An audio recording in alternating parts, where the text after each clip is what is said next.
Welcome to the Champion Circle. My name is Mark Soto. I'm the Executive Director of LIGA Foundation, and we give our thanks to LIGA Foundation and Liga de Justicia Abogados for making this podcast a reality and allowing us to showcase and highlight amazing individuals from our community that are making a difference, that are being role models, and that are inspiring me and so many others to do great things. Today, we have the opportunity to have an amazing young lady who is doing exactly that. We have none other than Thalia Olaya. Welcome to the Champion Circle. Mark, thank you so much. It's such an honor to be on the show with you. Thank you for having me. Thank you. Thank you.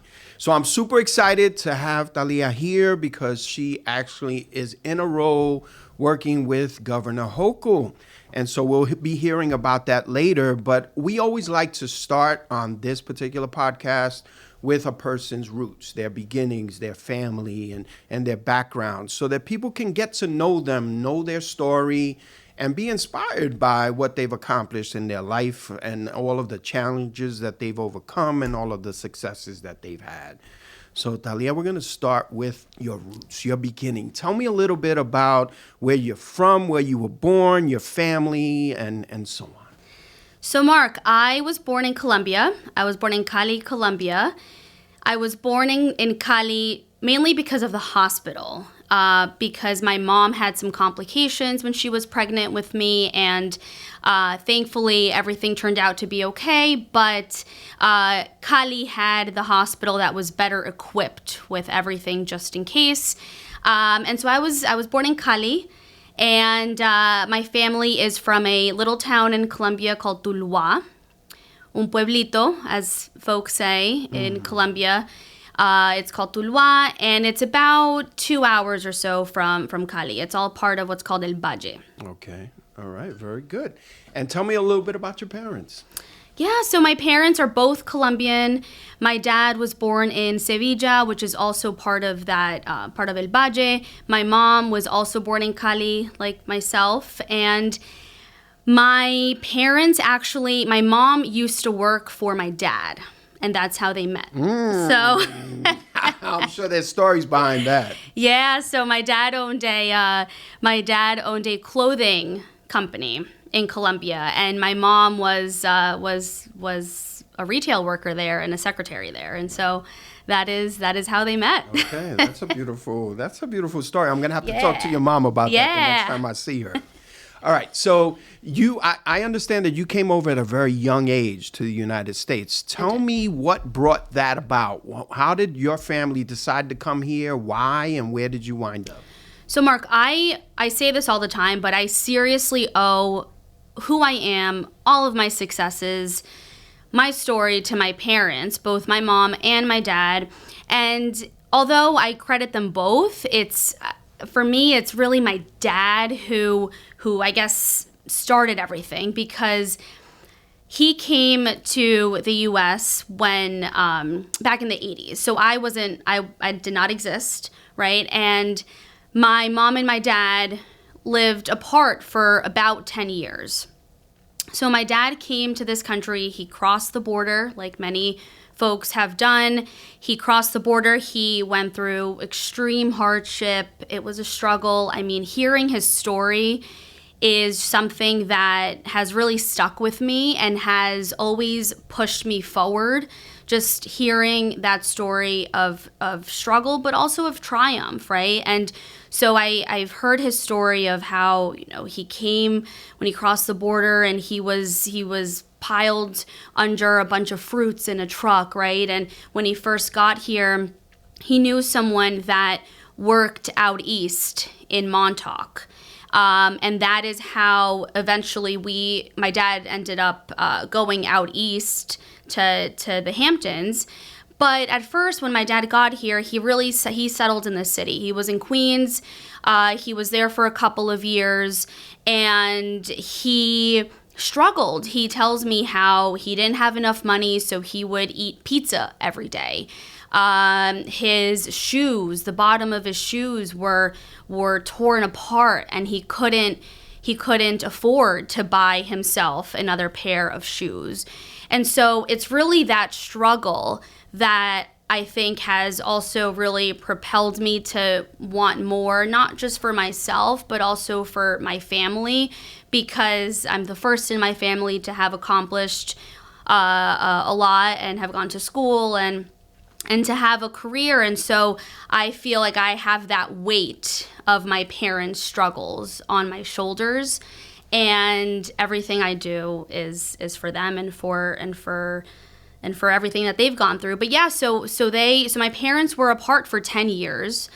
And eventually, you know, my dad was able to obtain his residency. He was able to get his papers, as folks say. And eventually, he was able to visit Colombia. And that is why my sister and I have an older sister who is 11 years older than me. So in that visit, my parents rekindled their love, and that is how I came to be.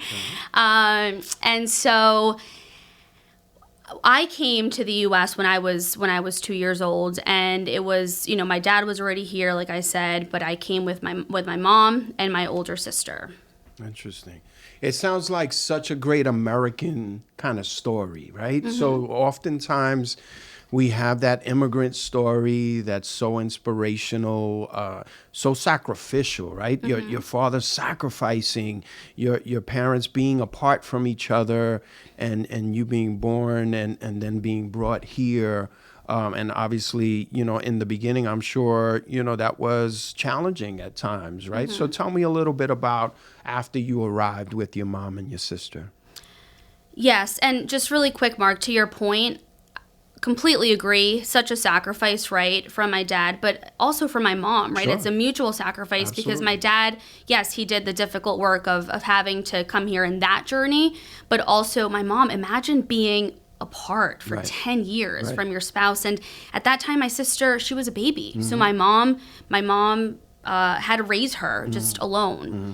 So thankfully, my family, my mom had the support of my family to raise my sister, but it was just her and my sister. But yeah, so when we came here, my dad at that time had already settled out east.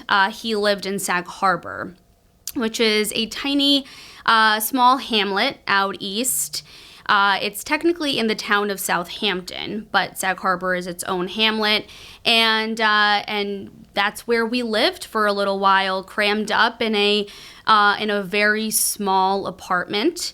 It was my mom, my sister, my dad, and I, and eventually my dad was able to bring my half sister to the U.S., and she also was crammed up with us in the tiny apartment in Sag Harbor.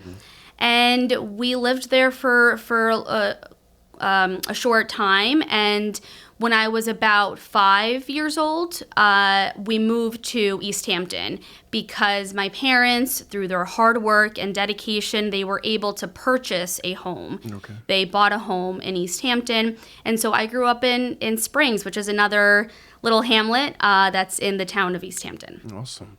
So tell me a little bit about being raised in a bicultural kind of home, right? Mm-hmm. So now you're being kind of Americanized, right? You're being raised in an American culture, but obviously your Colombian culture is very vibrant, as I know you, right? So tell me a little bit about that. Mark, I love that question because I'm so proud now to talk about my Hispanic identity, my Colombian roots. But I'm going to be completely honest and frank with you. For a little while, I wasn't. Right. And it was this cultural identity struggle that I really had to fight.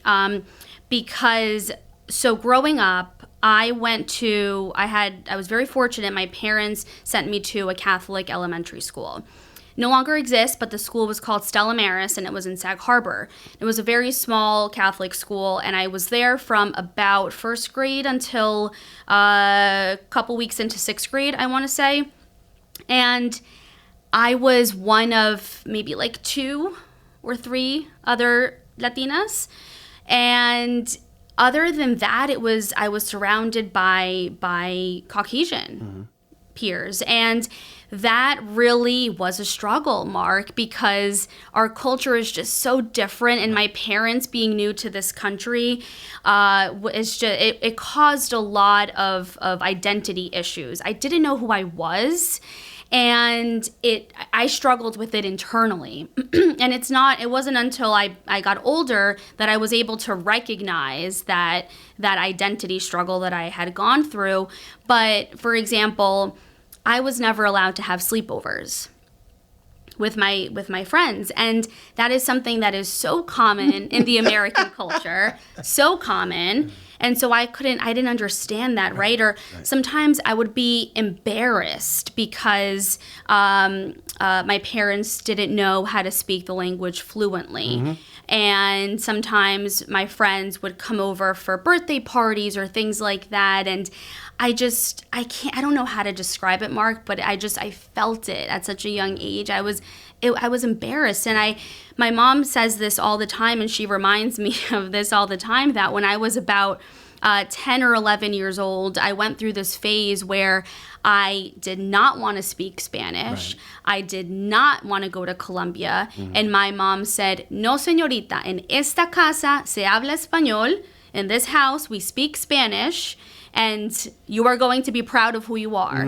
And I don't remember that. My mom does, and my dad remember that. But looking back now, Mark, I can't thank my parents enough for not letting me lose the language, and for really just making me prideful of who I am, because being bilingual has opened up so many doors, and I am just so fortunate to have the life that I have, and for my parents to have gone through everything that they went through to give me this life. Right. So yeah, it was quite a struggle for a while. So I can identify with that in some ways. I went to boarding school for high school, and I started to lose my identity because I was one of very few Latinos in my high school. And I remember kind of saying to myself, no, wait a minute, I can't lose who I am, right? So I'm a Puerto Rican and black kid from the South Bronx. I need to be prideful of that. I need to reinforce the cultural kind of values that we have, and the great things that we can offer, right, as far as a culture is concerned. So I definitely understand, and raising a daughter now, right, who's 14, going on 25, but and raising her in a majority, right, Caucasian school district, she's never been taught by a teacher of color, right? So that to me is almost like, wow, that's amazing, right? That there is no diversity in the teacher kind of selection, or the teachers that she has available to her. And so, you know, when I got to Long Island 15 years ago, I worried about her struggling with that, right? And being embarrassed. And I'll never forget one time she came home and she says, "Papi, I don't want to have brown skin," right? Because she was around, right, all kids who had light complexions, and she wanted blonde hair, right? And so it's that, I think it really is just that part of being different, right? And understanding that we all struggle with, whether it's culturally, whether it's racially, whether it's ethnically, whether it's we have differences of learning or communication. All of those things are, for young people in particular, are areas where we become a little insecure and a little embarrassed, and it's only natural. 100%, Mark. And just like your daughter, I wanted to have blonde hair, blue eyes, green eyes. I just wanted to look more Caucasian. And also, Mark, my parents, I didn't mention this, but my mom, she cleaned houses. That's what she did for a living. And my dad owned a landscaping business. And I was so embarrassed. Right. To tell my peers, my classmates, what my parents did. Right. And now I want to shout it at the top of my lungs, and I'm so proud of them and what they did for a living, and the fact that they were able to accomplish so much and give me such a great life with what they did. But at the time, it was very difficult, and it was a big identity struggle that I went through. Yeah, it's hard to, and I've had other folks here on the Champion Circle that have kind of told a similar story where they didn't really want to show their differences. They didn't want to talk about their culture because their culture wasn't the dominant culture in their school or in their community. And as a result, they repressed those kind of nuances of their life, right? Yep. And then later on, as we grow older, we become wiser and we gain wisdom, and we realize that is a sense of pride. And to see the woman that you are today, how prideful you are of your Latinidad and your Colombian background and all of those things, just goes to show that the seeds were planted by your mother and your father, and now, of course, you know, they have grown and they're beautiful. So that's awesome to hear that journey, because I think it may be inspirational to somebody that's watching this podcast. Yeah, that's my hope, Mark. It's a difficult story, but it's something that, you know, I think it's so important for parents nowadays to make sure that if they know English and Spanish, that they teach their kids how to speak Spanish, because they will open so many doors for their kids if their kids are bilingual. So that is very important. So tell me about your educational journey. What types of things were you involved in school? What did you like? What were your favorite subjects? All of those things. Yeah. So, all right. So I went to East Hampton High School. Let me backtrack a little bit. So after I left the Catholic school, because it was almost closing down, essentially, I went to Spring School. Relatively small school in the hamlet where I lived. And then I went to East Hampton High School. Graduated from East Hampton High School in 2011. And in high school, Mark, I was a regular student. I'm not going to lie and say that I had the best grades at the time, because I really didn't. I was your average student, but there became a point, and I guess that point was we had to do certain hours of community service in order to graduate. And so I was scrambling to find what to do, right? And in my guidance counselor's office, they had a bulletin board, and on that bulletin board, they had a flyer for the Retreat's Teen Leadership Program. And the Retreat is a domestic violence organization it started out east, but they have since expanded. They have offices in Riverhead, and they're pretty much all over. So they're a domestic violence agency that offers counseling, legal advocacy, a bunch of different services, but they also have a shelter. Anyway, at the time, this teen leadership program was just getting started at the Retreat. And I put my name down, I started volunteering, and I became very involved. I loved being involved with them. It was sort of having a community of other classmates who were also involved in the same advocacy work. And so through them, I was part of their first cohort of teen leaders, and I just went all in. I spearheaded a bunch of fundraisers for them. I still actually have a picture somewhere that I recently found of me tabling at my high school selling these retreat bracelets. Right. And I would do bake sales and all these things just to raise money for the retreat.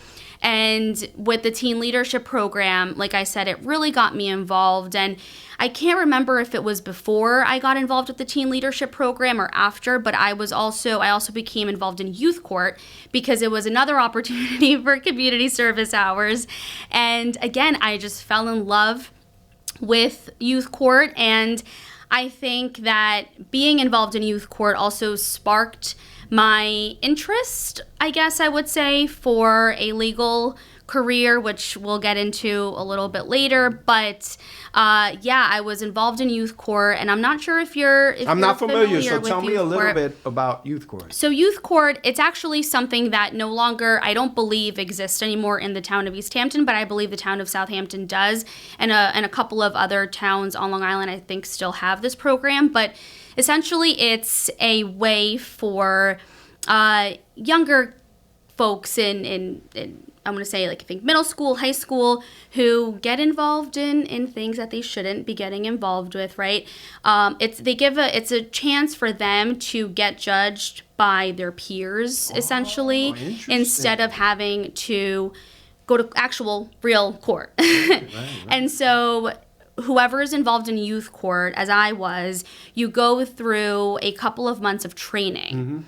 And we got trained by real lawyers, and you get trained how to be a defense attorney, how to be a prosecutor, how to be a judge, how to be a jury, all these different parts of the court that are essential.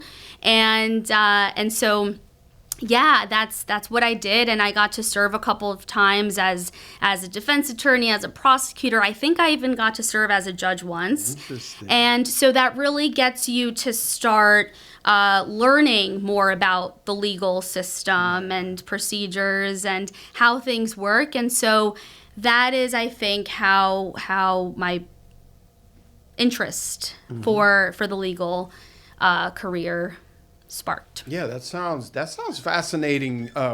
In my high school, we had a disciplinary committee that was made up of both teachers and students, that whenever something happened that someone had to be held accountable for, they had the students and the teachers come together to make decisions. But they didn't have a formal kind of defense and prosecution or, any type of formal kind of court type of structure to it. Yeah, no, this was really great, Mark. And what I loved was we got to, quote unquote, sentence our peer to community service hours, or to do different things that obviously wasn't jail itself. One of the things that I remember, one of the sentencing mechanisms that we had was also like a jail tour, though, that we could sentence our peers to. So it was just a really cool experience, and I think that it's a really, really important program for communities to have. So it's interesting that you mentioned the jail kind of visit, because I was at a law enforcement meeting for Suffolk County yesterday, where the Sheriff's Department, the DA's office, and Suffolk County PD were there to kind of meet with and talk to the stakeholders in the community about youth and helping them along their journeys. And that was mentioned that they do have, I believe the Sheriff's Department, as well as the Suffolk County PD, has visits to the jails to obviously kind of almost like a Scared Straight from back in the 80s, where they try to influence people to say, hey, you don't want to go down the wrong path because you could wind up in this location. Yep. And I think that is important for people to hopefully see that and have their eyes open to what could happen if they go down the wrong path. So as you were getting near to graduation of high school, what was your mentality? What did you want to pursue, and how were you thinking as far as, post-secondary school? I had no idea what I was going to do. I seriously had no idea. But again, because of my work with Youth Court and the Teen Leadership Program and these things that I immersed myself in, I said, okay, well, I love technology. I love my computer, my laptop. I love typing. What about a court reporter?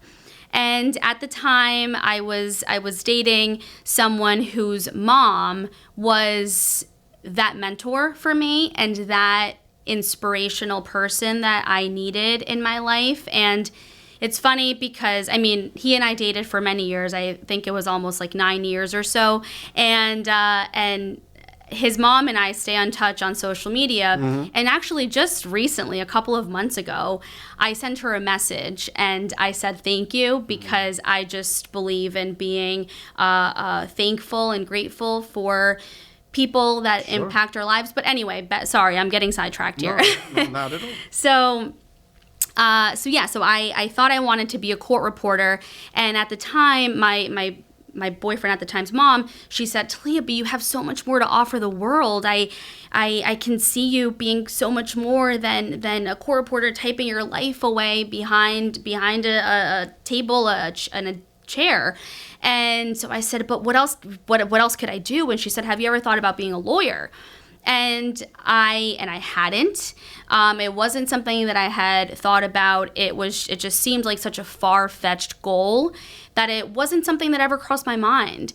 But after she mentioned that, I was like, I am going to be a lawyer. And that is all she had to say. Sometimes all in life, all you need is someone to believe in you, right, and to just tell you that you can do something. That's all people need sometimes. And I guess that's what I needed. Although ultimately, as you know, I didn't end up becoming a practicing attorney. But yes, I went to law school and everything. But I just focused. I had those blinds on, and I just focused on, all right, how am I going to get to law school? And again, as I mentioned, I didn't have, I wasn't a straight A student in high school. Yeah, I had a couple of A's. But and your journey wasn't the typical journey, right? So didn't you go and get your associates first, right? Yep, exactly. So again, because I wasn't sure what I was going to do, and it was also relatively late in the college application process, I went to Suffolk Community College, which I loved, and I'm a huge advocate for community college experience. I think a lot of people go away. College education is unfortunately so expensive, right, and some people, they go away, they realize they don't like it, they waste all this money, and so I am such an advocate for community college education. And so I went to Suffolk Community College. I was there 2011 until 2013. And I immersed myself in that experience because I am a firm believer that everything is the experience that you make of it. Right. It's the experience that you want to get out of it. And I really pushed myself to the limit, and I worked really hard. I graduated with a 4.0 GPA, so I had straight A's, wow, 4.0. And it wasn't just the grades, but also in everything that, like I said, I immersed myself in. I was part of all these different clubs, all these different extracurricular activities, the honors club president and this and that, and, just involved. I had leadership roles in Doesn't surprise me. in all these different organizations on campus. And thanks to that is how I was able to continue my educational journey. Because of my hard work and dedication, I ended up getting a scholarship to continue my education at St. John's. And looking back, I guess I could say silly me, because I had a full ride to LIU Post, Long Island University, which I didn't accept because I wanted to have a little bit more of that quote-unquote college going away experience, right, even though St. John's University is in Queens. Right. But I was going to live on campus. I wanted to be part of a different kind of college community. And so I ended up getting a partial ride to St. John's University instead of the full ride. But yeah, so I continued my journey at St. John's. By the way, in 2013, when I graduated from Suffolk Community College, I was the commencement speaker representing the Eastern Campus, because that is where I went to school there. So yeah. So you are a big fan of the Red Storm, right? I am such a fan of the Red Storm. Right, and now that they're in, the running for NCAA basketball championships, I know that you do attend games, correct? Since I was at St. John's, I became a big fan of college basketball, and the Johnnies went through a little period where they weren't the best, and now they have revived, and they were doing great. They were really doing great. So when you got to near graduation there, how did you decide to go to law school? Tell me a little bit about the background of that, and what school did you attend? Yeah, so at St. John's. So now at St. John's, if you don't, can I talk a little bit about St. John's? Please. So at St. John's, again, I knew how beneficial it was for me to immerse myself in the experiences at Suffolk, and I wanted to do the same at St. John's. And also, I knew that I had this goal that I wanted to pursue, right, which was going to law school. And I knew that it wasn't an easy journey to choose. And so I worked really hard in all my classes, and I also, as a transfer student, I wanted to be involved in a lot of things, but it was hard to form my group of friends because as a transfer student, a lot of people already had their group of friends since freshman year, and I was coming in as a junior. Right. So I joined a sorority despite the fact that I was a junior. I joined a sorority. I joined all these other organizations on campus. St. John's is a Catholic university with their Vincentian mission, and they are very big on service, which I have always been very big on, right? Since my time at the retreat and youth court and all of that. And so I would go and deliver food to the homeless in the city and do different things like that. And again, at St. John's, I did really well. I majored in criminal justice, minored in philosophy. My only A minus that I received was in a philosophy course, and despite that, I still decided to push and minor in philosophy, and I ended up graduating with the third highest GPA in my college, and I knew that I needed that in order to go to law school. And so after I graduated from St. John's, I took a gap year. And I took the gap year because I am not the best standardized test taker. And I was really struggling with the law school admissions test, or the LSAT as it's known. Mm-hmm. And so I ended up taking the LSAT 3 times, but I did that throughout that 1 year gap period. And during that gap year, I went back and I actually worked at the retreat as an actual paid employee at the shelter. I worked, and I was an administrative assistant at the shelter while I studied for the LSAT. Wow, that's awesome. Okay. So you get admitted to law school at St. John's, correct? No, I went to Hofstra. Oh, Hofstra. I'm sorry. That's right. I mixed it up. That's undergrad. Yeah. So you decide to go to Hofstra. Why'd you pick Hofstra? I picked Hofstra again. Back to the whole financials. Mm-hmm. I got into a couple of schools, but Hofstra gave me the most money, and so I followed. Right. That. And a great law school it is. And a great law school, and also something that was very important to me when I was looking at schools was clinics, because I knew that I wanted to do a clinic, and I was really into criminal law. And Hofstra has a criminal justice clinic, which I actually did participate in. Mm-hmm. So... Mm-hmm.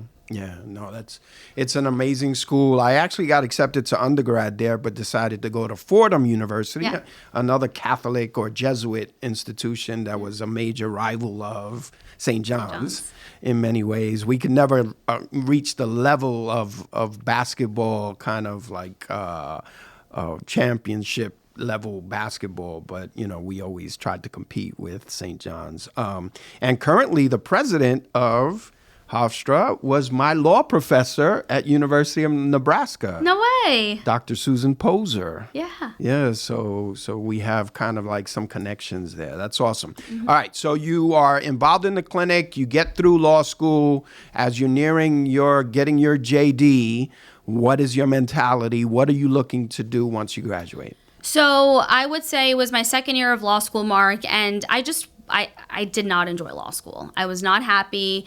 I really struggled with my mental health during law school. I was not happy. And even though I was struggling with mental health and I was not happy, I still decided to make it on a law journal. I was part of the Hofstra Labor and Employment Law Journal. My note was actually published, so I am technically a published author. It's out there if you look at it. I saw that in your bio, man. I was like, whoa. Yeah.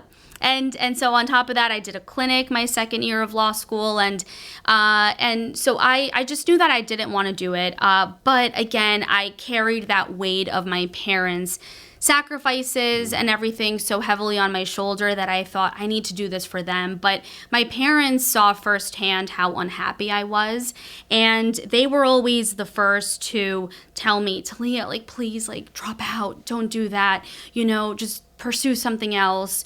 And I said, no, I know I'm very unhappy, but I'm almost there. I'm going to push through. And that's what I did. I pushed through, I graduated, but I knew that I wasn't going to pursue practicing law, and I had no idea what I was going to do. Mm-hmm. So I graduated, got my JD, went back home to East Hampton to live with my parents, and I was searching for jobs. I was searching for jobs, and I found a position that was advertised with former Assemblyman Fred Thiel, who represented the East End for many, many years in the New York State Assembly. And he had held many other elected official positions before, but he served in the state assembly for almost 30 years. I think he was 6 months short of 30 years. And he was such a champion for so many different causes, environmental, just so many important causes out east, and just for the state. And so I was fortunate to have been offered a position with him. I actually started with him. My position was counsel for him, and that's when I was studying for the bar exam. He knew kind of that I had some reservations, and I took the bar exam once, and I did not pass it, and I never retook it again because I knew that it just wasn't something that I wanted to do. And when I told former Assemblyman Thiel that I hadn't passed the bar, and he said, and I told him I didn't want to practice law. He completely understood where I was coming from, and so I changed my own title. Okay. With his office. He still allowed me to stay on with him, but I changed my title with him, and I wore many hats in his office. I did a lot of constituent work and just other legislative aid. Right. Things in his office as well. What I am fascinated by whenever I have interactions with you is how you do define yourself. You don't allow anyone or anything to define you. You define yourself, and hearing that you changed your own title and you took your own roles and you put on different hats does not surprise me, right? And how you understood that the education of the JD was beneficial to you, right? Because it provides all of us, including me, who doesn't practice, a lens that we can look at things differently than a person who hasn't had that training, right? 100%, Mark. And you know better than anyone else that having a JD or a Juris Doctorate, it opens up so many doors. Correct. And also just having that legal education changes the way that your brain is wired. I swear, it just changes the way you think and how you see things. So I'm very fortunate, and I do not, despite my struggles in law school, I do not regret having gone to law school. Right. No, I think obviously you probably wouldn't be where you were today had you not, but for the education that you got, right? So it's important that we understand that, and your candor, your honesty here today, how you were able to persevere and overcome your mental health challenges, and the fact that perhaps you early on understood that you weren't going to practice law, but you were determined to finish, is truly inspirational to anyone that's listening today to understand that, hey, we can overcome challenges that sometimes we believe at that moment are insurmountable. So, God bless you for what you've been able to accomplish so Thank you, far. Mark. I appreciate that. Yeah, no, that's awesome. I can tell you that I have a similar experience in that my mother always wanted me to be an attorney from a very young age. I was in 3rd grade, and I was playing an attorney at school with a vest and a pocket watch and all of that stuff, right?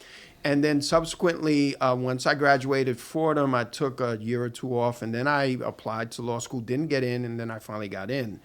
I was able to share that with my mother.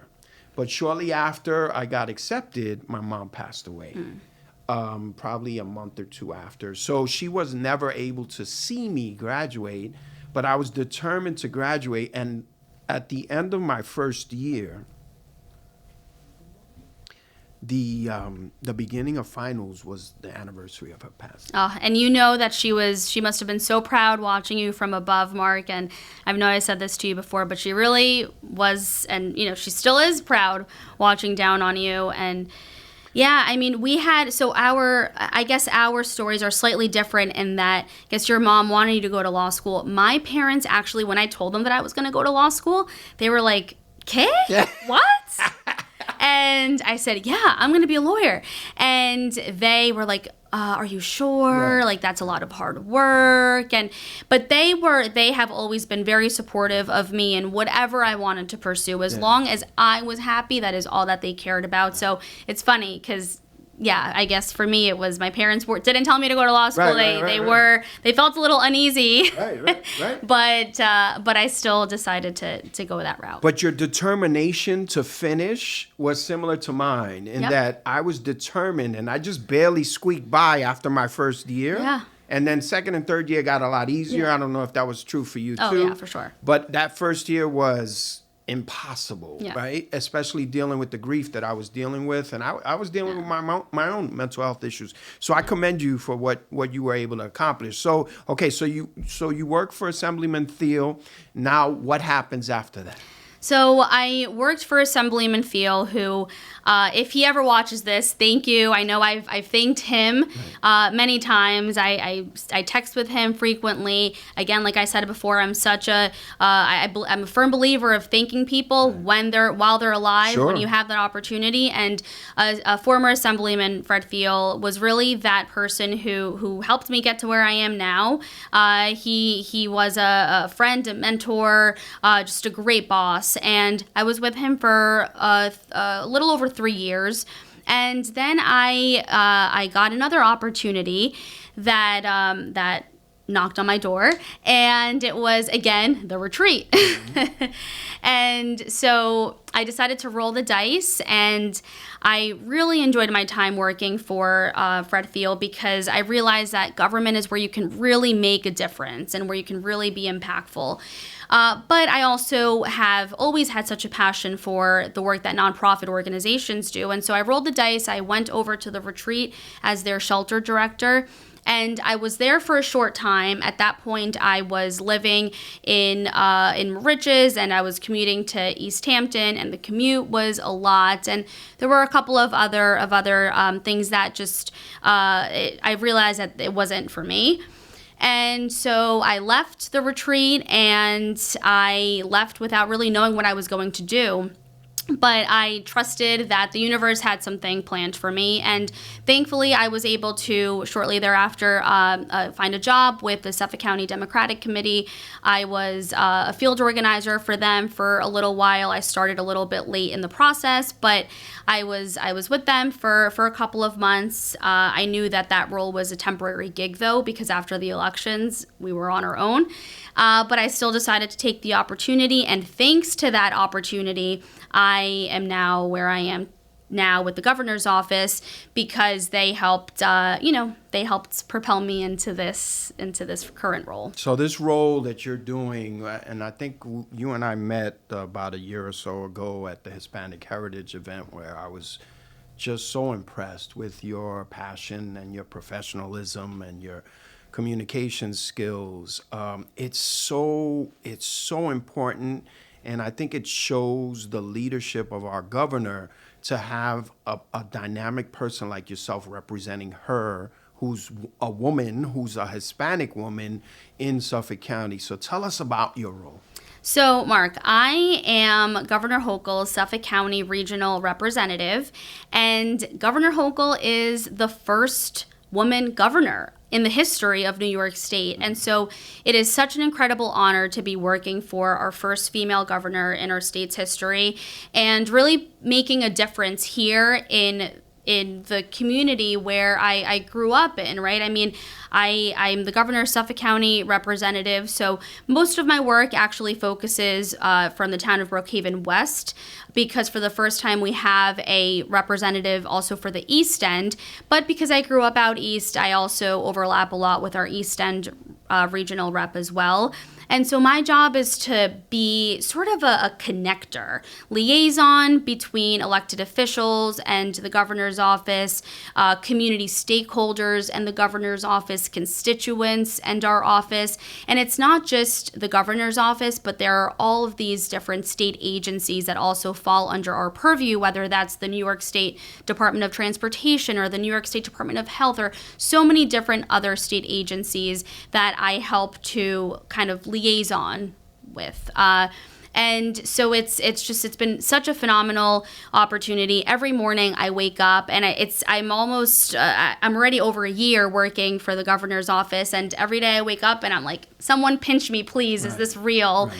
Do I really get to do this? And I wake up with such a purpose, and I love being able to help constituents. There's no better feeling than having a constituent thank you because you were able to get something done for them that had taken months or even years sometimes. And so I love being helpful. And honestly, I wanted to go to law school because I wanted to help people. That was what I really wanted to do. And in this role, I really get to help people, and I get to make a difference where it truly matters. And I also get to not just advocate for our communities, but also bring state dollars back to Suffolk County as well, which I really enjoy doing. Right. So being a voice for all of the residents of Suffolk County Exactly. and communicating that and having an open ear from our governor, right? And I've seen her in her leadership truly represent what the common person talks about and what we need and struggling and fighting and championing such great causes. So tell me a little bit about the successes that you've been a part of, in the administration or individually in your role. Yeah, so Mark, I mean, like I said before, something that's really important is bringing back some of those state dollars back to our communities. And so it's been so great to have meetings with certain elected officials or community organizations that tell me, look, we need money for X, Y, and Z. This is why it's so important. And I love how seeing my advocacy work come to fruition and having the governor come down and be able to present a big check to some municipalities has been really, really incredible. And also, I mean, the governor, it takes an incredible leader to champion the work that she has championed, such as housing, right? Housing is a huge, important topic of concern for her, and she's done so much around that. Also, mental health, which is also personally a big topic for myself. Also, this year, just in the budget, we were able to get done universal school meals. So now starting this fall, all students will be able to get free breakfast and free lunches at school, K through 12. And that is all thanks to the incredible work of the governor and thanks to her incredible leadership. So there's been so many great things that we have accomplished and that we have helped advocate for. Right. Because also a part of my job is to go out there and listen to people, to elected officials, to community stakeholders, and hear what the needs of our community is so that I can go back and advocate for that. And it's really been a one-of-a-kind experience. That's a great journey. And the good thing is that you've been able to work across the aisle, right? So 100%. You and the governor and the entire team have unified both parties under causes that are necessary and impactful of anyone, regardless of what party they belong to. That is exactly true, Mark. We are here to work for the people. Right. And so it doesn't matter, party affiliation doesn't matter. You are a New York State resident and you matter to us and to this administration. Right. So how would people who are watching this that have a concern or have a cause that they need some education about or some assistance with, who would they reach out to? How would they reach out? So I've been a little hesitant to give out my number, but I will reveal it on the Champion Circle. I have an exclusive. So my work number is 518-560-1049. That is my work number. Anyone can feel free to contact me directly there. Feel free to call me, to text me. I am very big on transparency and being open, because sometimes there's all these levels of government and all this bureaucracy, and I just come to me. Right. And what websites could they go to gather information, perhaps to learn about resources? And so many of our residents, and I talk to people all the time that say, "Oh, I didn't even know that was available." Right. So, what areas would you recommend that they go to? What websites? What social media to gather information and to become more informed? So I highly recommend everyone to visit the governor's website, which is, I believe it's governor.ny.gov. And also Governor Hochul is on Instagram. She's on Facebook. She's on LinkedIn as of recently. She's on X. So she is on all of the major social media platforms. And I highly, highly encourage everyone to visit her social media profile and to follow her, because we are always posting everything that she's doing, all of the incredible initiatives that she is taking leadership on. And so I really encourage everyone to go and follow and like on social media. Awesome. Okay, so last words of wisdom for our audience today. What could you say to a young lady like my daughters, or what could you say to a resident of Suffolk County or of New York State that really wants to make a difference? How do they overcome challenges? Talk to them and inspire them. Look in that camera right now and inspire some folks. Yeah, so I would say fight hard for the things that you care about, and don't give up. Sometimes life isn't always a straight path. There's some twists and turns. Things can get bumpy, but as long as you remain true to yourself and your purpose, you can achieve anything that you accomplish that you set your mind to believe that you can accomplish. And as Sonia Sotomayor, who is the first Latina on the U.S. Supreme Court Justice, she is someone who I look up to a lot, and she's very inspirational.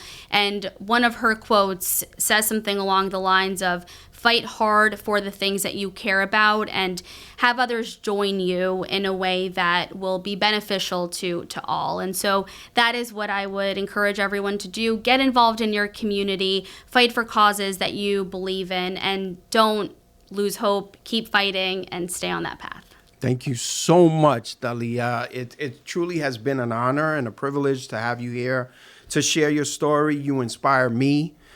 You uplift our community. You do such great things for the governor. I'm sure the governor is extremely pleased to have you as part of her team, and we appreciate everything that you do in our community in a bilingual fashion, as a woman leader, as a leader of Suffolk County, as a leader of our country.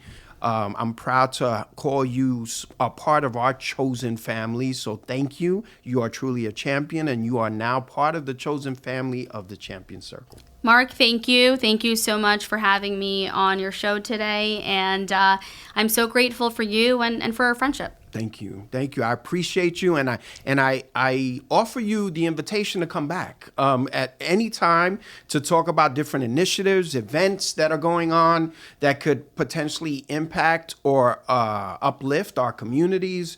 We are here to serve, and maybe you come back one time and we do this in Spanish for our Spanish dominant. I would love that. Yeah. You'll definitely be seeing me here again. All right, awesome. So thank you. So on behalf of Liga de Justicia Abogados and Liga de Justicia Foundation, I'm Mark Soto, the Executive Director of Liga de Justicia Foundation, and I thank you for tuning in. I ask you to share this podcast, to like it, and to promote it with your friends and family. I ask you to reach out to me and to the foundation with any concerns that you may have so that we can assist you in improving your quality of life, and we can talk to people like Thalia to help us, to help you, right? We need to know exactly what's going on. We want to listen more than we talk, and that can be a problem for me sometimes. So I ask you to reach out. If you have any suggestions or ideas of individuals that I can highlight, organizations that I can highlight in this podcast,